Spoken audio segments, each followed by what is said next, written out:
Yeah, I don't know what happened to my something. We're When I live. tried to go. Oh, hey, Hey, everyone! you tried to what? You caught me off guard. I got you. Oh, hello.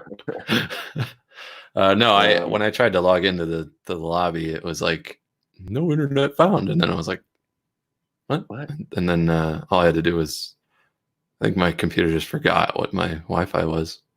Yeah, It's weird. interesting. Yeah, so you had a topic that seemed pretty fun to talk about. Yeah, To start off. I figured to start off, we would talk about, let's talk about our day. Mitch, this was the first day, I in a know. long time We that rang up customers today. I had to teach you You didn't have to. What? again. Oh, you froze again. And again. See what happens? Yeah. See what happens when we say, "Oh, it's the internet is just so much better," and all of a sudden now it's not. Yeah. You didn't teach Anyway, me again. I just like, did you ever figure out your login problem, or are you yeah. just like, Well, no, you did? I just kept doing it the Uh-huh. same every time, Uh-huh. expecting things to Right. change like an insane Right. person, Mhm. but it worked eventually. Crazy. That's Yeah. nuts. So today we must have taken in what, 35 rolls of film, 40 rolls of film. I don't know about 40, but You didn't see the bag that Gil had. One of oh, our customers, no, Gil, I he didn't. had 2-gallon bags of film. Right. Yeah. He So was maybe ready to you're right. go. Maybe more than 40. It was I close. took It in at was least close to like 40. 20 or 22 or something like that. Yeah. So So we took in a lot of film today, everyone. That was cool. And we'll be back at it again, 10 o'clock to 1:30 on Wednesday.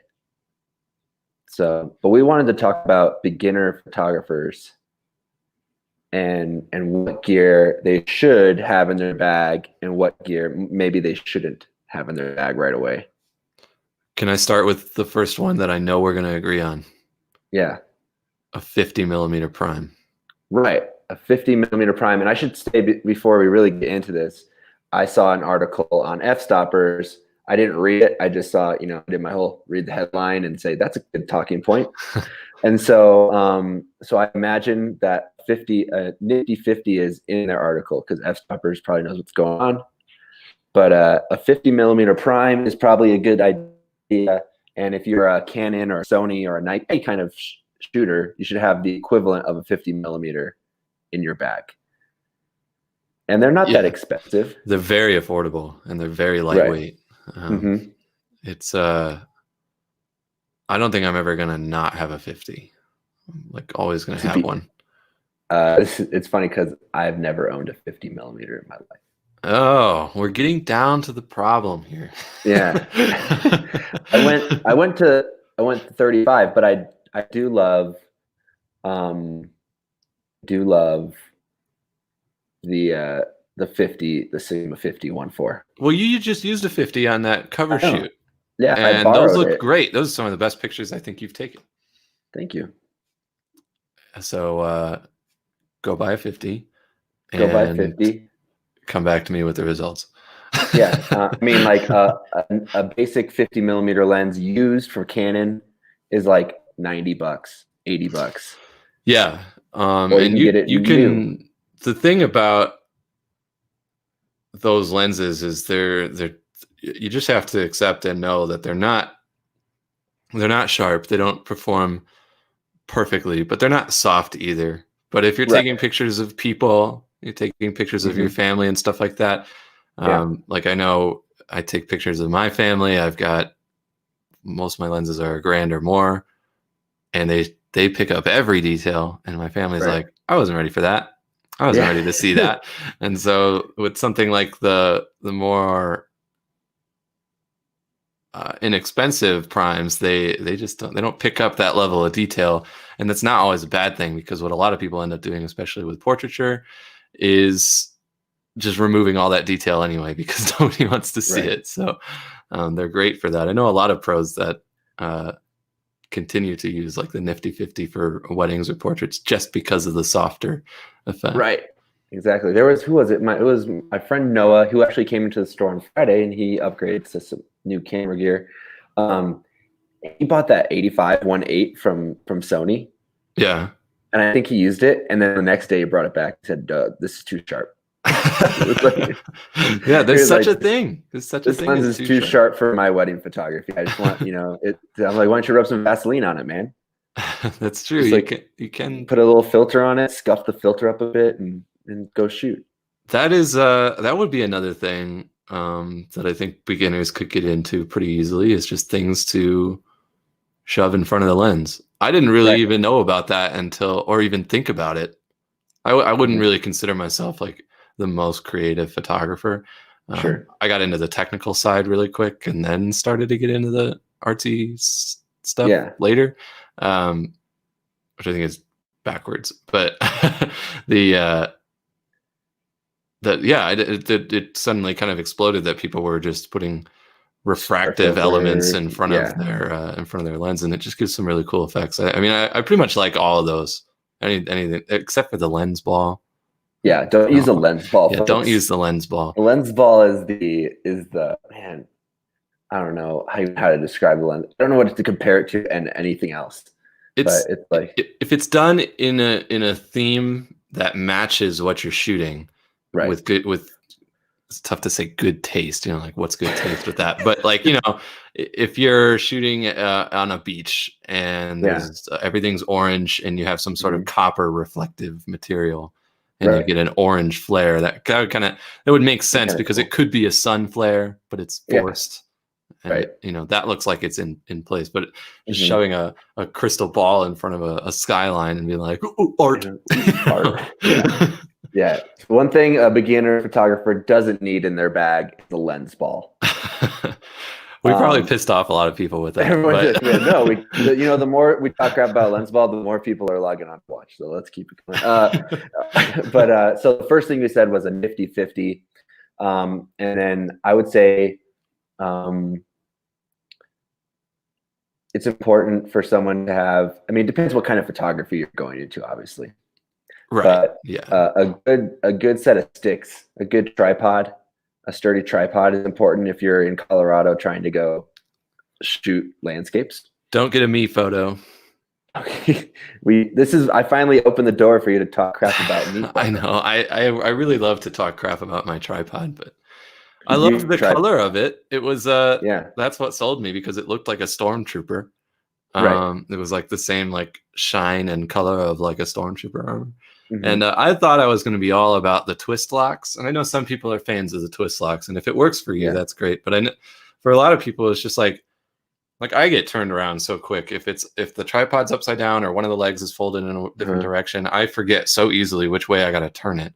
And I'll sit there for 13, 15 seconds or so just spinning this thing. And if the sun's going down and I'm chasing light, it's the most frustrating thing. Yeah. And there's like 4 of those things I got to undo on each leg. So I think with a tripod, your weight is important. That's a tough one because it's tough because the beginner might upgrade fast, and all of a sudden now because your beginning camera is like say my first camera ever was a D50-100 with a kit lens that weighed like 1.5 pounds, right?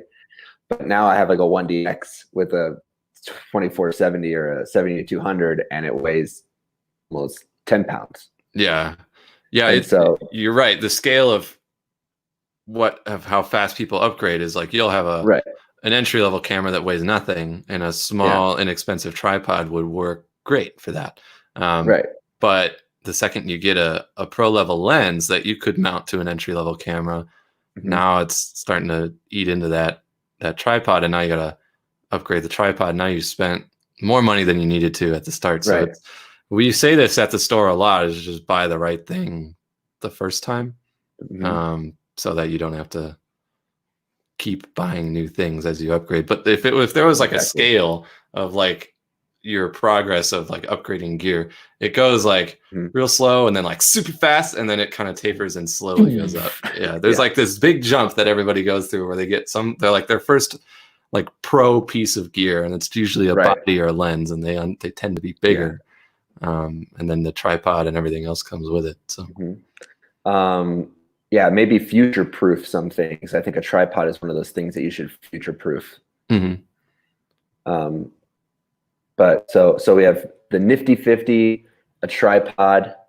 I'm a fan of filters. I think a lot of beginners are going in with a budget and then they don't leave room for filters. But then they come back 6 months later with a cracked lens. Yeah, that and it's just the different types of filters are really valuable too. It makes such a difference to have an ND or a CPL, circular polarizer, for just different types of photography, and you just might not know what they are or what they do when you're getting started. And part of that, I think, is just the name filter, especially if you're younger now and you've grown up with editing apps and stuff like that, and they all say filter, and you say, well, did you get a filter? They're probably like, what do you, I know I was a little confused with that. I'm going to put a filter on this later. Yeah. Yeah. So, so I think filters are important. I've only dropped my lens once and was thankful I had a filter on it, but it was my 70-200 2.8. So it was like a $2,200 lens. Super happy I had a filter on it. Yeah. I'm Are you a filter guy? Depends.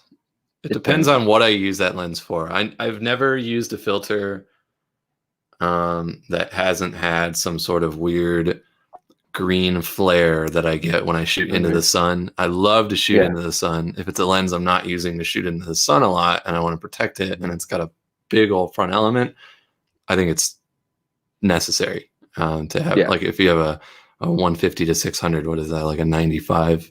95, that's a $200 filter. Yeah, but it's also like that lens is over $1,000, so that's a fraction of that. And something that heavy, most of the weight's in the front. If it does fall, it's probably going to hit the front. So it's a good idea to protect the larger the glass is, the bigger a target it is for just real life to hit it with something. Yeah, and I mean, it's nice to have anything on the front of your. I mean, if you have a kit lens, put the cheap filter on. Some lenses I make an exception for, and that's like this 55 that I have. The front element is so small, which to me would mean that the glass is it's still glass. It can still break and it can still shatter, but it's less of a target, and it doesn't flex nearly as much. If it was a larger piece of glass, it's like if you carried a giant pane of glass and you're like, this thing's going to shatter. It's the same kind of feeling. But this the element is actually concave. I don't know if you can see that. Yeah. But many lenses are the other way around, where they kind of here's a good example. They bow outward. So that's an issue too, because they're reaching out towards the world to get hit by things. So this one I've never had. Shouldn't say this, but lens hood too. Dan says lens hood. Yes. The lens hood's like a little shield for the front of your lens. Right. Put them on. Dan was our third. It seems like a century ago, Dan, when you were on here. Our third guest. But yeah, a lens hood, that would be good. Some lenses don't come with lens hoods. A lot of times your normal 18 to 55 kit lens doesn't come with the lens hood. Yeah. And so, but you can buy those little pinch on ones or the screw on ones. Yeah, you can do that. And those break a lot. Right. So you might as well put a filter on it. It's the quality of the glass isn't fantastic. It's better to buy a used one of those after you break it and wait for a new one, or just upgrade. Yeah, well, I think somebody came into the store today with an older Rebel. I think it ended up being okay, but Carolyn, our repair person, was talking to him about filling out the form. But usually I see something old coming to the store and it's got problems, I'm like instantly looking at the used case to see if there's an equivalent or maybe just slightly better thing that would ultimately you have it now. You don't have to wait 2 Right. weeks, and it's probably going to be cheaper a lot of the time. So Yeah, that's exactly. unfortunately the case, but it's ends up being the case. All right. So some things that we have the Nifty 50, a good tripod. We're kind of halfway into Look, I think filters. I think for the majority of people, they should use a filter. or at least buy I'm just risking polarizer if you're going to be a landscape photographer. Yeah, like so I have a polarizer on my 85. I'm not too biased against them, but I only use that when the sky or a car is involved. So. Right. When I go shooting with my friend Matt, who probably Dan knows, we had Matt on twice now. The thing that really irks us is overexposed peaks, right? Oh, yeah. Like, come on, like just buy an ND filter, a half grad, and get your peak right. You know, I just hate when you have this perfect light up at Dream Lake, and then like the top of the peak is just like blown out. So what I wanted to get your opinion on this actually with speaking of ND filters. I've never really done it a whole lot, shooting long exposures with an ND of water to get the smooth effect. But I am not tired of that type of photo. I mean, it's like it's so common now, but I'm not tired of it. And I was wondering if you thought it was overdone or not. No, I love it. I think it's great. That milky. Can I show you one that I actually found on the Photo Group? Yeah. This thing. So you're like, I've never heard of this place before, and I saw it, and like every like month I find some new place in Colorado that I didn't know existed before. And Colorado is gigantic. It's crazy. Yeah. But look at this thing. Oh wow, yeah. That is a great shot. This is sunrise at Treasure Falls. I looked up Treasure Falls. I think there's a couple of them, but I have one issue with this Springs, picture, I think. What is it? Those trees are. Oh, there's the too green. They're just they're popping too much. They're a little too green. Yeah, I would have. This is a good picture. But the composition's fantastic. Yeah. Yeah, I love it. Ben didn't sign up for you to tell him that his trees are too green, Mitch. So I'm going to take a picture off now before he gets upset. And but yeah, they kind of detract from the I want to look right at the waterfall instead of looking at the trees first. Well, the water effect is fantastic. And I don't think it's like it never gets old. Right, it's me, nice. anyways. There's a couple good waterfalls up at Rocky Mountain National Park too. You could shoot. Yeah. So down by Pagosa Springs, Ted says. Thank you, Ted. Ted, he's getting Glenn a run for his money. Ted's been on a lot of the last shows. He's been commenting and participating. Where's your mom been at, Mitch? Where's Pam? Pam's probably bracing for impact as I'm on my way home soon. So she's probably fortifying the whole house with sanitizing equipment since I'll be on a plane. You're so. Like moving. You're probably safer on that plane than you are going to King Soopers right now, just to be honest. Yeah, and so photography equipment. And so what else? I mean, a good bag. I had the same camera bag. Bag is tough, man. Bag's tough, and the bag's like the hardest thing to sell to a customer in the store, I think. What's your favorite bag that we have in there? I know mine. Oh, well, we have that shapeshifter. I love that, but it's not really like, it's not going to work for most people because it's more for like a working journalist. I like the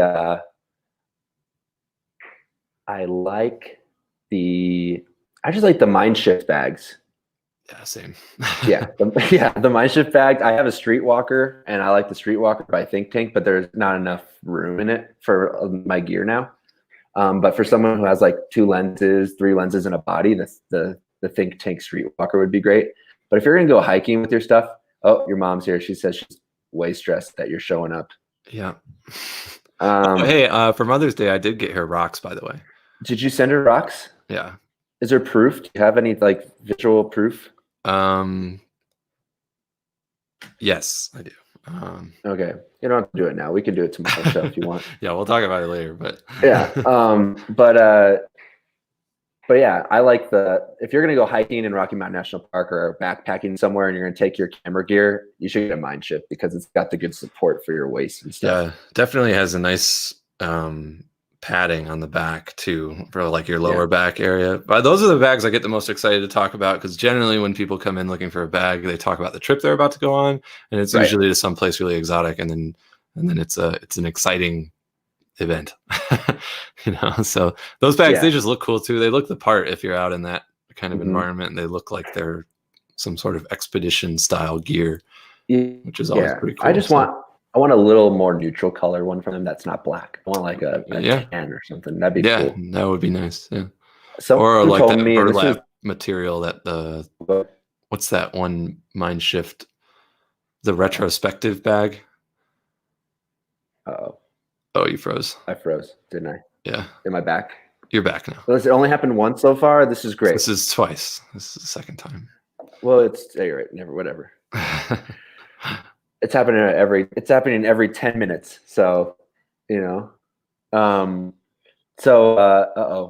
wants to know if you ever went to Mitchell Creek. I didn't go there. I plan on going there. I plan on going a lot more places once my girlfriend gets here. So my whole life's been on hold a little bit until that happens, but that's only about a week away. So pretty soon I'll be able to go check that out. I appreciate the suggestion though. I probably wouldn't have known that was even there. Or I would have gone right past it, so I'll definitely check it out. I did go hiking, but I ignored everybody's suggestion. I went to Mount Falcon. And he got blown off the peak, basically. Yeah, it was so windy. His hair is still recovering. Dan loves his low pro photo tracker. I do like low pro bags. We don't have a ton of them in the store, but ton of low pro. We had a ton of low pro bags when I first started working at the shop like 5 years ago, and I don't know what happened. I don't order stuff, so I can't speak for what happened. They're always just they're a practical style bag, They don't really have gimmicky stuff on them, which is kind of nice. Yeah. He makes a good point that the older low pro bags had stronger zippers. And that's what I like about my Think Tank and my Mind Shift bags is I can squeeze more stuff than I should have in there, and then like it's cool. Yeah, that's a good zipper is kind of like that's like the engine of the bag. Yeah, someone told me that that Colorado sells more Mind Shift and Think Tank bags than any other state, which would make sense. Yeah, do you know where they're based out of? They're based out of San Francisco. Oh, okay. There's this crazy story that I heard. I'm not 100% sure if it's true, but I'll spread rumors. And I heard that the folks at Think Tank and Mind Shift used to work at Low Pro. They had this idea for a higher end bag. Low Pro said, "Nah, we're good." And they said, "Okay, we're good too. We're going to go make our own bag." That's what I heard. But that's interesting. Yeah. That's I'm spreading the rumor. That's kind of a Lamborghini story. Yeah. Or a Del Taco Bell story. Did you know that? This is could be rumor, but it's like a what do you call those things? Not rumors, but like wise men's tale. But yeah, supposedly the guys who started Taco Bell were actually brothers, Del Taco and Taco Bell, and they started Del Taco, had an argument. One guy went and started Taco Bell, and we know who came up on top there. But we've gone way past the topic of what's a good start. Well, since we are talking about food and we're talking about bags, something I wish I focused more on was figuring out just a good solution for carrying all your gear, right? All the food that you need. And speaking entirely of just nature photography, going out for long periods of time, because the hard thing it's not hard to hop in the car and drive down 285 and find some pretty place to pull off and go take pictures of. The hard part, I think, for me is like the energy of, okay, I have to think about everything I have to take with me. And I have to, make sure I have every single one of those supplies ready. And like, I don't really have like a good ready to go kit when I want to head out and do that kind of thing. And I think if you're starting out, that can just give you a better, just an easier way to just go out and shoot, because that's the best way to get better, is to just go out and shoot. But if you make it easier for yourself, you make it less work, less of a hassle to like, okay, I need snacks I'm going to be out there for 8 hours. I need snacks and stuff like that. I need water. I need all that stuff. If you can figure out all your basic hiking needs, camera kind of takes a back seat, because if you can get to those pretty places, just about any camera is going to take a good picture of it. That's true. A lot of it is just being comfortable enough to be out there and do it. So Marcy wants to know, how about choosing filters and what goes into choosing filters? Should we start with like basic UV filters and go from there? I mean, I think it comes down, unfortunately, to price.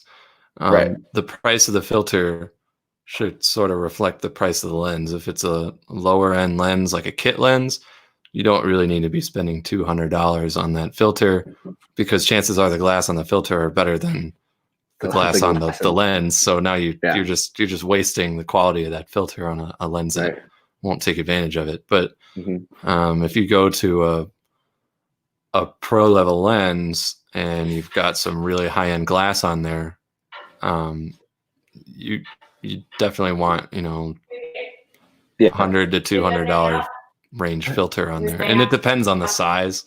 If you have a really our fire alarm goes off. Anyways, about filters, they deal a lot with size. So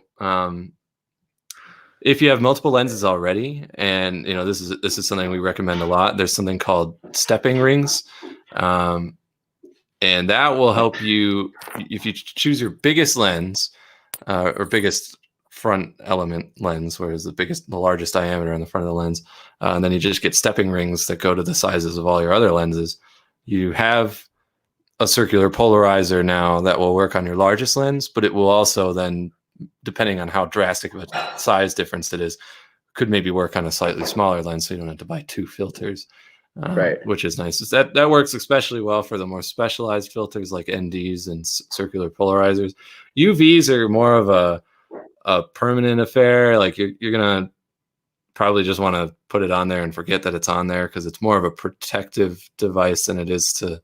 They say it cuts that blue haze and the UV rays, but not sometimes. Not We've got really. the one like. Then you've got your like aluminum rings. You've got your brass ring, and then you've got like your shot glass. Yeah. Right. And so you've got, I don't know. It kind of just depends how much money you want to spend at that point. Yeah. And unfortunately, some of it ends up being trial and error. Some people, when you get into that higher end range, this tends to happen with really any camera gear. As you get into the higher end stuff, you know what you want at this point, because you've learned more about what you expect from your photography and what things you like to shoot. And if something that you thought was going to deliver in some way doesn't, and you just try a similar brand then afterwards. Unfortunately, that sometimes is the case. But generally, UV filters don't have much of a difference.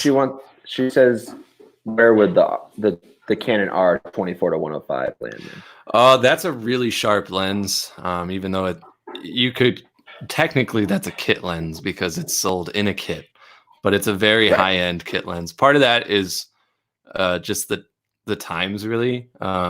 There's a lot more low quality, inexpensive kit lens that have been released over the past 20, 30 years that kind of populate that term kit lens more so than like that lens. That's a very new and high-end lens, and I've used that one, and it's really, really sharp. So I would definitely want to look at probably a shot glass filter for that lens, because you do have a pretty solid piece of glass there. So we have treat it right. We have I haven't even looked at what do we have the breakthrough. Breakthrough, yeah, and they're good. Yeah. They're really good. They're made with part of the advantage to those two is just the material that the actual mounting ring is made out of. It's brass, so it's a softer metal, and if you're using it as protection and it serves its purpose and it breaks, a lot of times aluminum filters or with an aluminum ring, they'll get jammed onto the filter threads, and you might not break the glass of the front element of the lens, but the filter might be so distorted that in trying to remove it after it's broken, which we do at the store, there's a very real chance that you can mess up the threads on the actual lens, and you might not be able to put another filter on there without some sort of repair from whatever manufacturer that is. Right. The brass is more, it's softer, so I mean, we've had some brass rings that are a pain to get off, but generally they don't do nearly as much damage when they're broken. So I like my breakthrough stuff. I wish I had gotten more of it at the beginning. Yeah, that's a trial and error scenario, right? Yeah. She says it's Hoya too low, and that was the other name I couldn't think of. We have really high end like Hoya ones too. So we have Hoya filters that have shot glass in them. They just have the aluminum ring around them. Yeah. And so if I don't have the money to splurge on a breakthrough, I always go Hoya. Heliopan is cool. They're very similar with B+W, German made. Those are super expensive. I feel like Breakthrough is up there in quality with Heliopan and B+W. Definitely. And they give you a cool. Sorry. Go ahead. Well, I was just gonna say I had a B+W, and I actually felt like the Breakthrough was a little better in quality, build quality. I mean, not. Yeah, it's easier to get your Breakthrough on and off in general because they give you little grippies on the side. Yeah, those. Here's an example. These are. This is a Breakthrough polarizer, and I had it on this lens pretty tight, which is kind of a no-no, because polarizers have two places where they spin, and so I'm holding. You see there's two areas of serration there. There's those bigger lugs, and then the very fine ones on the other side of it. So the very fine ones, that's the side that's threaded that'll go onto the actual lens, and this side is the front end. But when you grab these larger lugs, that's what you actually spin. You see the other side of it spinning. If that's too tight on your lens and you're just spinning this, it's tough to get it off of the lens. And so you might need like a rubber gripper or something like that. And it can be kind of a pain. But these have a little bit of a difference in thickness. This outer edge juts out just a little bit farther than the front ring, and that helps a lot, because if that's the same thickness, if they're flush with each other, it's really hard to grip one over the other to get the thing off of your lens, which is a bigger problem than it sounds like, I think. But it's something to watch out for. Usually when I put these on a lens, I only tighten it with the outer ring that actually spins, and then when I spin it, I just keep spinning it the direction to the right, so that I'm always threading it onto the lens. Because it's not going to like fall off if I just keep spinning it like that. But then when I go to take it off, it's very easy to just undo it, because I'm not going to always want a circular polarizer on my lens. So, moral of the story, Marcy: either go Breakthrough or go with that like higher end Hoya. I don't think you'll be disappointed either way. But sometimes, depending on the size of the filter too, the Breakthrough might not be that much more expensive than the Hoya. The gap gets bigger as the filters get bigger, but if you're looking at like I think that's like a 77. 77. Yeah, probably 105 or 72. That might be a $40 to $50 difference or so between them. So could be worth it. The Hoya, the high end Hoya that we carry has the shot glass. Shot glass is just like a stronger glass, and they put more coatings on the front. So 77 millimeter. I've never heard of Freewell. Have you heard of Freewell? No, I haven't actually heard of them. Yeah.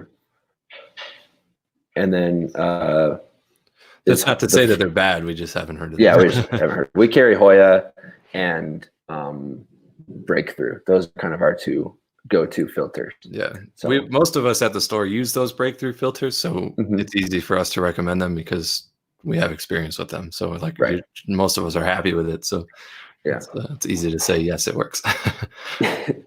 So we've got a good filter. We've got tripod, good sturdy tripod. We've got a nifty 50. Should we talk about like maybe a lens cleaning cloth and a rocket blower? Well, the rocket blower, that's a no-brainer, man. You need that before you buy a camera. I'm convinced. Yeah, you should. You don't even need a camera to own a rocket blower. But yeah, a microfiber cloth is great. I don't know how you feel about those, but my favorite design is definitely these ones that come in the little pouch. Yeah, I feel like I don't lose these as much. Oh, really? Yeah. Because I tend to just like toss the ones that don't have the little pouch that it shoves into just away somewhere, and then I look at it and I'm like, oh, it just visually it just looks like a dirty rag to me, and I don't want to like shove it on my lens. I like the Rodenstock ones we have. Yeah, I just like the feel of it. But yeah, Marcy wants to know about circular versus square. We can go into that. Oh yeah, that's important. So square becomes, we need like a. Hold on, I have my square filters. Let me get grabbed. Okay. I want to pull out like a pain in the ass scale. You know, I like square filters. I actually also want to get into those, but they're more. It's more of a commitment to carrying that equipment around. They basically do the same thing, except with square filters, there's one additional style, and that's a graduated ND filter. And to an extent, the better cameras get, those are becoming less and less like I don't important. have the filter, but I have the square thing. Oh, the square mount, the holder. Square mount, yeah. So they basically, a square filter from the beginning is it's the same thing as a circular filter. It just doesn't have a thread to go directly onto the lens. And so what Kyle is holding is that thread basically that goes on the front of the lens. And they have adapters in different sizes and things, just like anything with photography. But and then you just have this flat piece of glass pretty much. And it's the same type of glass. You've got ND styles, and you've got, most of those are ND. Most of the square filters you see are neutral density filters, and so that's going to stop light from coming to your into your lens. Whoa! But the advantage though is with a polarizer or with a circular ND, it's tough to make it graduated because it's spinning. Or if you thread it onto the lens, it could the horizon could be off like this, and then you'd have to undo it, and it may not be tight on the lens. So and then you don't really have adjustment of how high or low that graduation is. And with that mount there, you see it's really just kind of two little grooves that the glass can slide. Little grooves that you can put your square glass in, and then those will be half grads, and so you can move them up and down in the filter slot. Yeah. So like for example, if you're taking a picture of a mountain range and maybe you're filling up the bottom portion of the frame with mostly the grass or foreground in front of you, and there's not a lot of sky involved, but it's still bright at the top where there's just a little bit of sky, you can move that graduated, the darker part of the filter up to the top of the frame, as opposed to just always having it in the middle. And if you had I don't know if any circular NDs exist, but if it were that way, it would be just stuck right in the middle, and you'd always have to shoot the brightest part of the image on the top every time. So I think Breakthrough makes like some kind of ND polarizer combo. They do, but it's not a graduated ND. It's no, it's not. Do you feel? Screw-in filters have less issues with light leaks compared to square. It's hard in the morning, isn't it, Glenn? I can't really comment on that one because I haven't used square filters a lot. I think I've only used one like one time, and I'd imagine the circular filters will have less light leak problems. But I've not had a ton of light leak problems with this, so for the most part, these are Koken. There's different kinds. We carry Koken, but there's Lee. Koken are resin, so they're very easy to like scratch. And then the Lee glass. I hear I'm not big on the whole pros and cons of glass and resin, but let's see. She says, do you like those combo filters? Oh, she also said, I wanted to touch on her other question too. She said, saving me money. Screw-in filters are going to be saving you money. Yeah, screw-in filters will be cheaper. Yeah, definitely. And they're also less of a hassle. You don't have to have the whole bracket to carry around. Right. And usually there's not really an edge to those. Well, there's one company that I think, what are their names? I think it's Polar Pro that makes a kit now that has an edge around those square filters, but they're very expensive. So if you get a cheaper version, it's usually literally just a piece of glass. So you have to have a holder for it, and it's a whole kit that you got to get into. Yeah. Breakthrough does make these slide-in ones too. We just haven't taken those on yet because we don't sell a lot of these at the store, these Kokens. Yeah. I think there's a lot of overexposed peaks out there. That's why. Yeah, I guess so. But yeah, those combo ones, they look pretty cool. I haven't really used one, but I've definitely wished I had one. If I'm out shooting, like we were just talking about the water effect, the smooth water effect, and I want to get that, but I also want to kill the reflection on it. I don't want to stack two filters. I don't want to have an ND and a polarizer. So they have them combined in a good quality way. I'm hoping would be really nice because that's just one less thing to worry about. One less step that I got to worry about. Glenn is a rebel, man. He owns 14 lenses and he doesn't own a single filter. It's not 100% necessary, you know. Yeah, it was a lot of people. So I was in. This is a funny story, and I'm not trying to talk crap about the person I'm about to tell the story about, but I thought it was really funny. And a lot of people know who he is. His name is John Fielder, and he's like super famous landscape photographer in Colorado, in the country.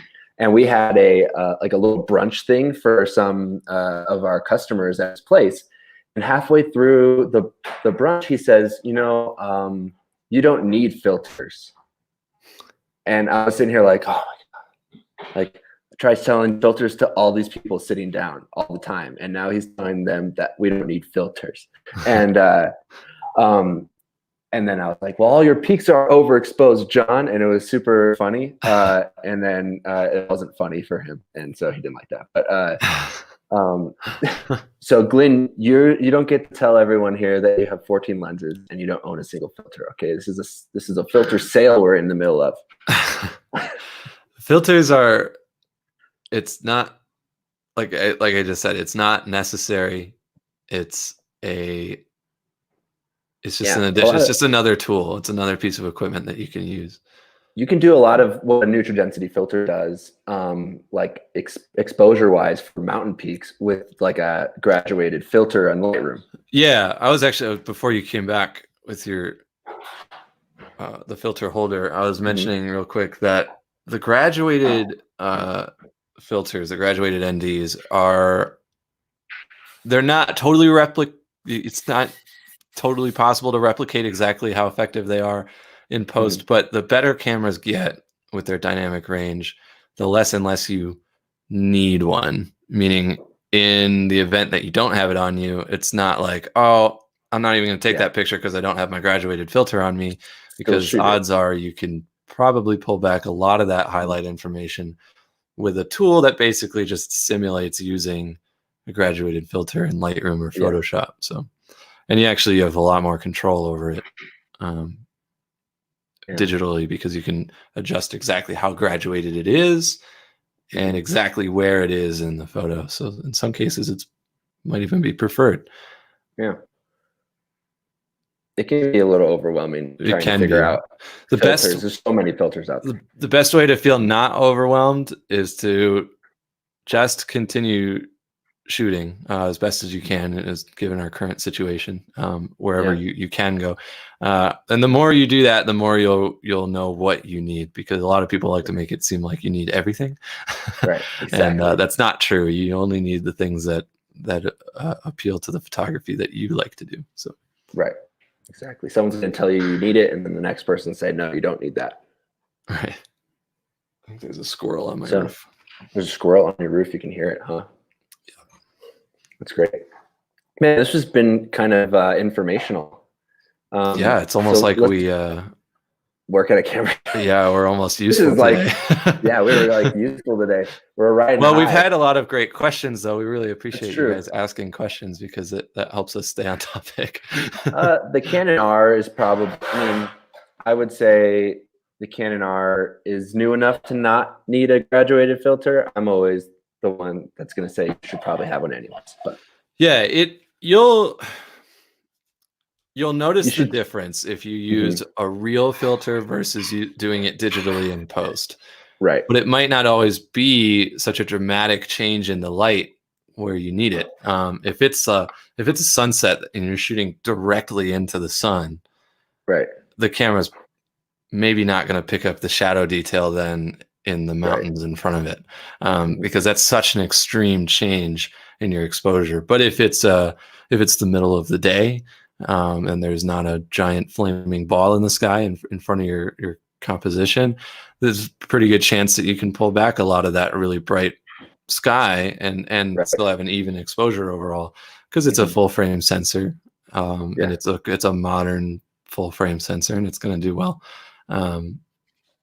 And even just the circular polarizer can help with that too, because it does darken the sky.